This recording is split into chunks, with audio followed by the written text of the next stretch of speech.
Folks, for all the hoopla yesterday by the Democrats and their mainstream media allies over Lieutenant Colonel Alexander Vindman, the one thing that to take away from this, the most important thing is what you just saw.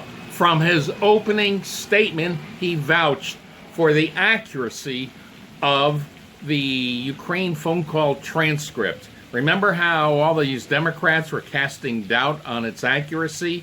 Well, Vindman, except for a couple little things which he admitted were no big deal, he vouched for its accuracy. And just to bring it home again, let me read exactly what he said. You just read it, but I need to do it again because this is the one thing you should take away from it, from his opening statement.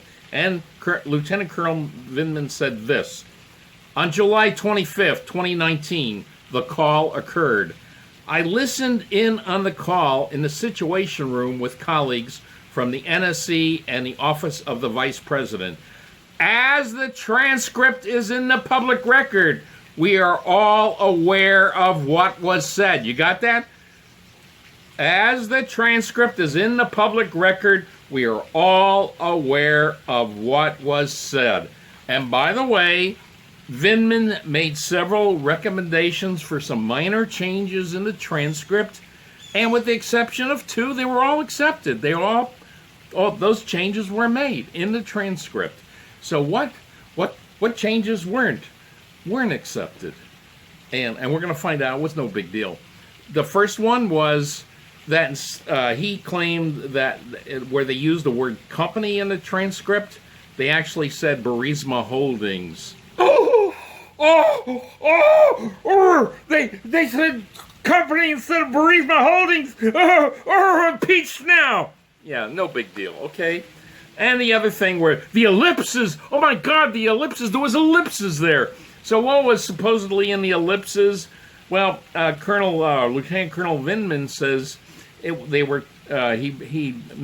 Trump mentioned about a recording of Joe Biden acting in a corrupt manner. And of course, wow, you mean there's secret recordings? Secret recordings, top secret recordings of Joe Biden acting corruptly? Oh, well, guess what? Millions of us have already seen it. I even had it here on the Dummy Funny. It's from a year and a half ago, where Biden, the guy's clueless. He should have kept his mouth shut about it, but he openly admitted. He says, he wanted the prosecutor that was looking into Burisma Holdings, where his son was getting $50,000 a month for basically doing nothing and being on the board, which basically doing nothing, that he wanted that prosecutor investigating that corruption fired. And if they didn't get fired, he wouldn't get $1 billion. So he told him, he says, if you don't fire him, you're not getting $1 billion. And when they pushed back on it, he says, call Obama, check it out. So they did. They fired the prosecutor that was investigating the corrupt company, and they got the $1 billion. So how big of a deal is this? Really? Even Brian Williams last night, who was trying to make a big deal out of it, ultimately had to concede, as you're going to see here in a moment, that it was no big deal. Take a look.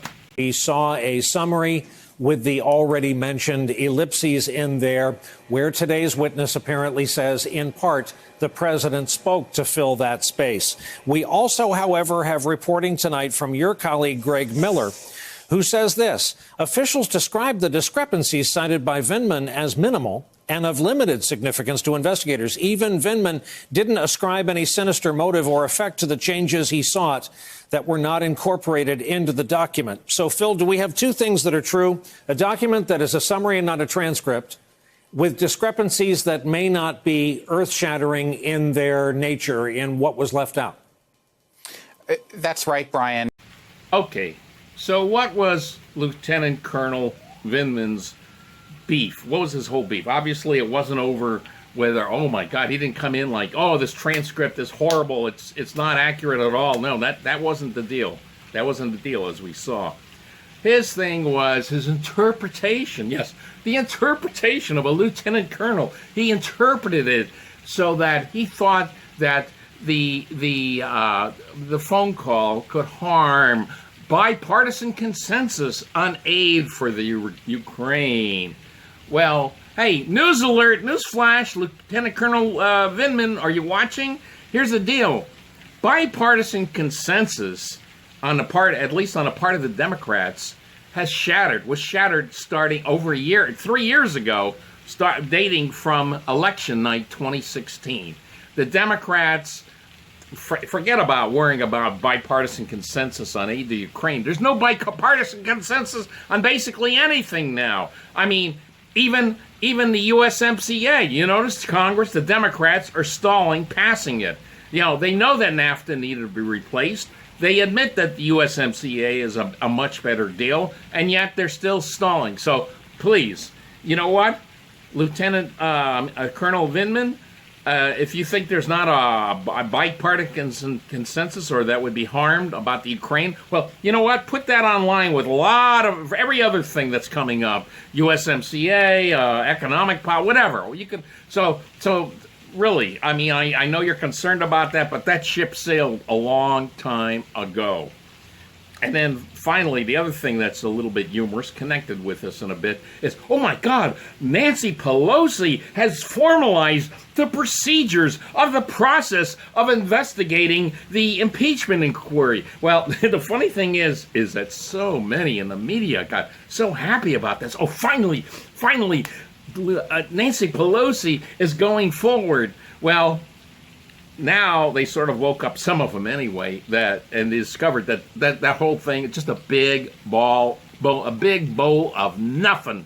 And if you don't believe me, just take a look at this clip from the Young Turks, and they're disgusted by Nancy Pelosi making a big deal out of this big bowl of nothing. According to reports, House Speaker Nancy Pelosi announced the House would vote on Thursday to formalize the procedures of the impeachment inquiry into Trump and Ukraine in what will be the first time the House will go on the record on the proceedings. Democrats say Thursday's vote is not a formal authorization of the impeachment inquiry, but it nevertheless signals they are pushing forward with the investigation despite resistance from several witnesses inside the administration to appearing for testimony. Wait, what? That's what my kids say now when they're confused about something. Yeah. Wait, what? Okay, so I actually was going to disagree with you, Anna. Well, I didn't know I was going to disagree with you because I was reading the article ahead of time. Anyway, as I'm reading it, I'm like, oh, they're going to formalize the process. I think that's good. I don't think necessarily in your intro when you were saying, conceding to Republican demands.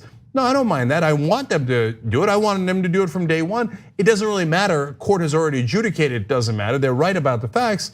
But sure, let's have a vote. I want people on the record.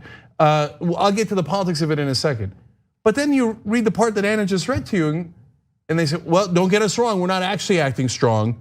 It's not a formal authorization. Boom. Oh, for God's sake, then what the hell is it? No, it's You know what Nancy Pelosi reminds me of, or who? Believe it or not, it reminds me of me when I was 6 years old in Ohio. I'll tell you why. When I was 6, we used to go swimming at the lake, and I really wanted to impress my mother that I could swim, even though I couldn't really. I mean, I could maybe for a second or two I could lift my feet off the ground, but what I would just basically do is the swim strokes on the surface, but my feet would be planted for the most part on the ground. And I go, look at me, Mom, look, I'm swimming. Hey, look, we have an impeachment inquiry. No, you don't really. So I wasn't really swimming, and there's no real impeachment inquiry. And my mom knew, she's going, yeah, right. And the following year, when I was 7 and we moved to Florida, yes, I finally did learn to swim. But guess what? I didn't have to keep going over and over like, hey, Mom, look at me, I'm swimming. She knew I was swimming. I didn't have to say that. So that's it. So this whole thing, it's just a comedy. It's a comedy, folks. And the Dummy Funnies is here along the way to record and relay to you every step of this hilarious phony impeachment inquiry. See you later. Subscribe to the Dummy Funnies now! And don't forget to hit that notification bell